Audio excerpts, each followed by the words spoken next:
Busy day, and straight into the next segment we go. Very pleased to welcome back to the show Congressman Tom Latham. Congressman, you are welcome, sir.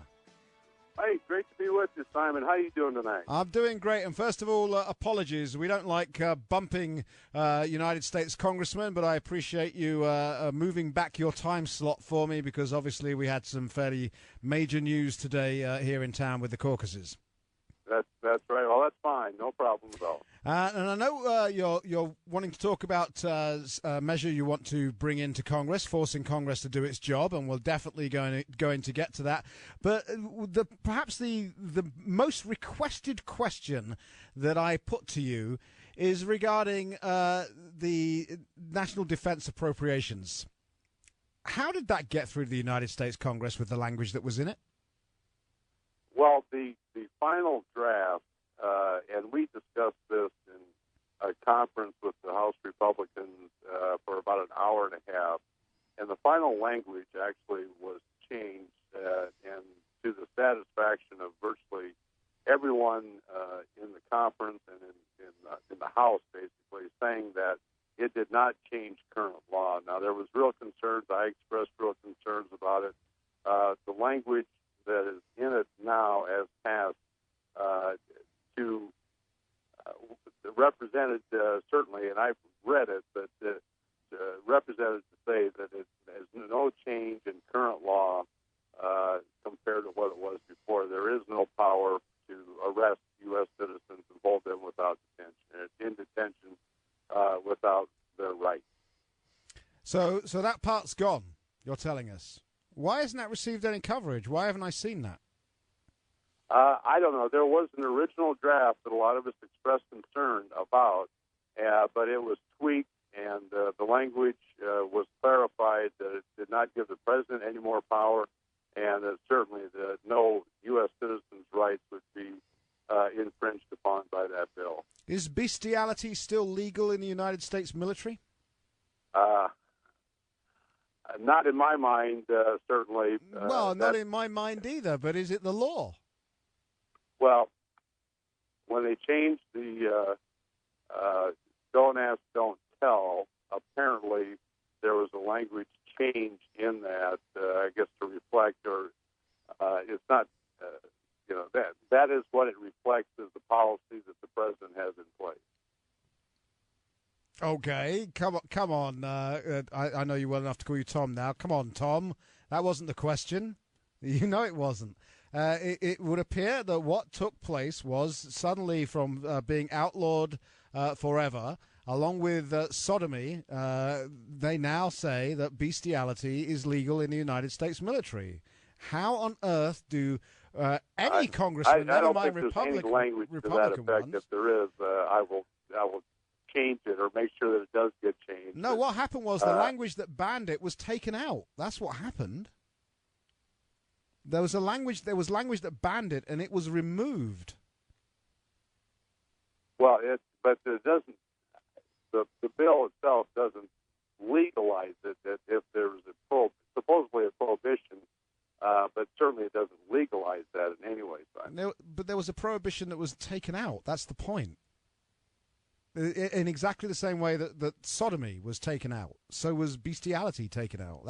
That's what has so many people concerned. I mean, we're all quite shocked that any United States congressman could vote for something like that, never mind a conservative one. That the policy that's in it reflects today what the president wanted with the don't ask, don't tell. Mm-hmm. And certainly I oppose that, and to the strongest extent. Mm-hmm.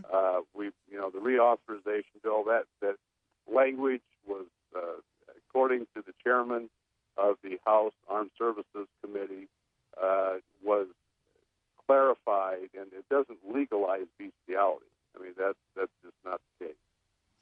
Okay, well, we're going to absolutely get to the main reason we've got you on. I've got to take 60 seconds for some traffic and weather, and then we're going to be right back to it, Congressman Latham. All right. Jim Brown, 60 seconds. What's going on out there? You've got it. All right, we are on the phone with Congressman Tom Latham. You can join that conversation at 284-1040, 800-469-4295. So, Congressman, you're introducing a bill designed to freeze pay and funds for Congress if a required yearly budget is not enacted.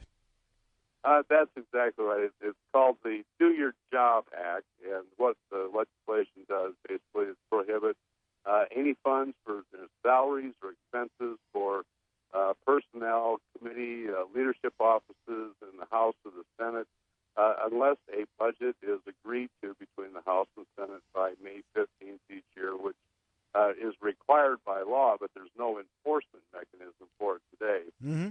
It basically says Congress won't get paid if they don't do their job, which is to enact the budget. It's one of the basic responsibilities we have.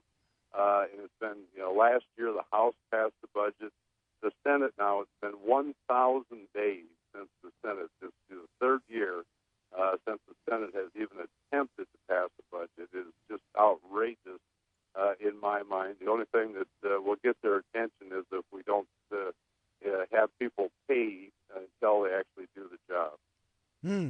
Okay, now obviously there's probably a very good chance you're going to get this through the House. Would you be fairly confident in that? Well, I think it has a very good chance. We're at a policy meeting here with the House Republicans right now, and this subject will certainly be discussed, and I'm very hopeful that we can get it through. But, the idea of not having a budget, there's $15 trillion in debt. We're spending about $3.6 trillion a year in a budget and or without a budget, in essence, with no constraint, no way of setting priorities in the budget. I mean, any business, any family, farmers, whatever, you've got to have a budget every year if you expect to ever rein in spending. And it's people have to do it. We should expect Washington to do the same thing, and it's outrageous. But yes, we're trying to push it through the Senate. Simon, this is one of those things probably goes over with the 30 jobs bills that we have on at Harry Reid's desk in the Senate that he probably won't pick up because he wants to protect his Democrat senators from having to take tough votes. And in my mind, that's why we are sent to Washington to take tough votes, to stand up for your principles. And he just totally wants to protect them for political reasons. Well, here's my question, okay? It probably will get through the House. But if we can't get the Senate to actually enact a budget for 1,000 days, what are the chances they're even going to discuss this? It's probably not real good with Harry Reid and the majority leader over there. Mm-hmm. They, like I said, there's 30 jobs bills sitting on his desk also that the House has passed that he won't pick up. So I can't control the Senate. But what the American people can do is raise enough cane with the Senate over there to have them actually do their job, to pass the budget so that we can have a blueprint for cutting spending and cut down this national debt. I mean, the president just asked, yesterday, and we voted a resolution of disapproval to raise the national debt by another $1.2 trillion. And it But again, it wasn't that control. just a little Everybody bit? knows it. Well, Without of course. A budget, there's no way to control it. Of course, it's out of control, and I actually don't think the Congress should have voted to raise the debt limit when it actually came up 4 or 5 months ago. Right. But now, well, I voted against both the one last August, and I voted disapproval. Mm-hmm. I to disapprove raising the debt limit yesterday also.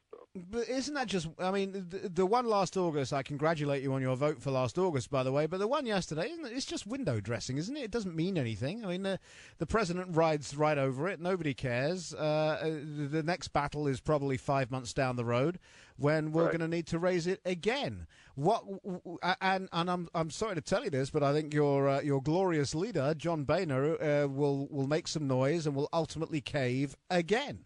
That's what we think out here. That's why we have such disrespect for the authority. When we look forward, and you know what, this $1.2 trillion increase may not even last until the election. With Obama's the president's policies in place, I don't see the jobs picking up.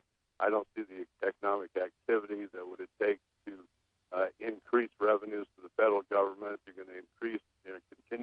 high payments for unemployment insurance, welfare, all of those things, and it may not even last until November. That was the whole idea for the president, was to get past the election. I know it was. I agree with you. I don't think it has a prayer of lasting till the next election. We're at 15.4, I believe it is now, right. and we've just raised it to 16.4.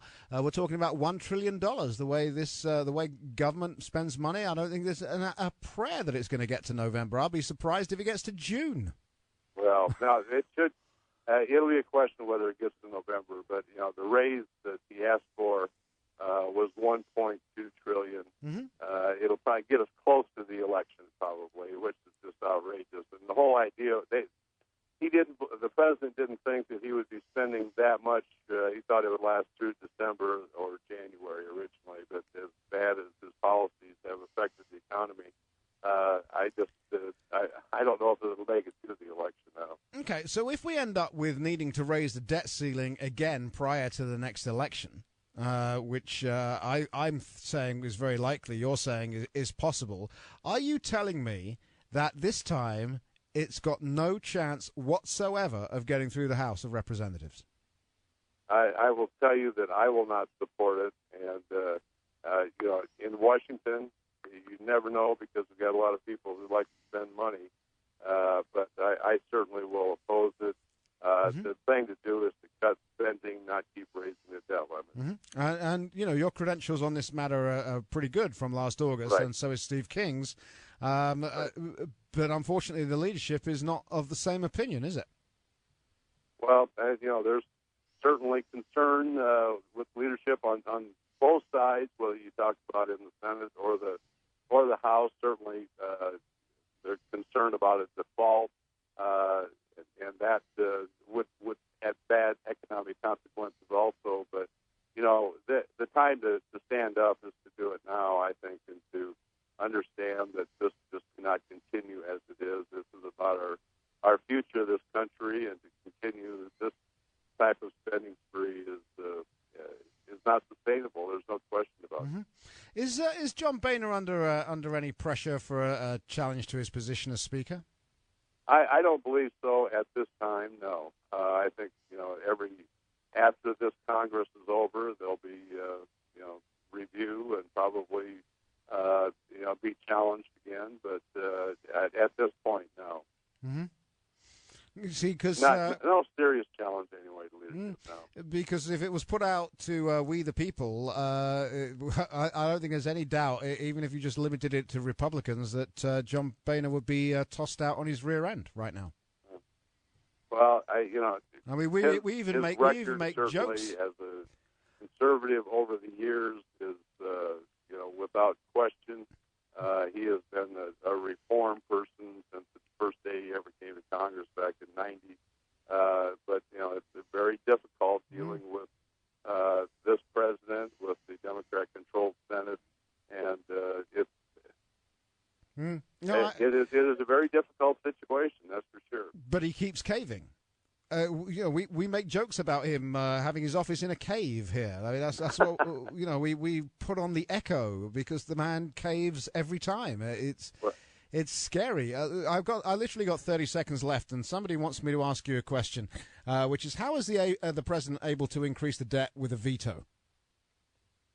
Under the debt limit agreement, what's called Budget Control Act, that was passed last August with the last debt ceiling increase.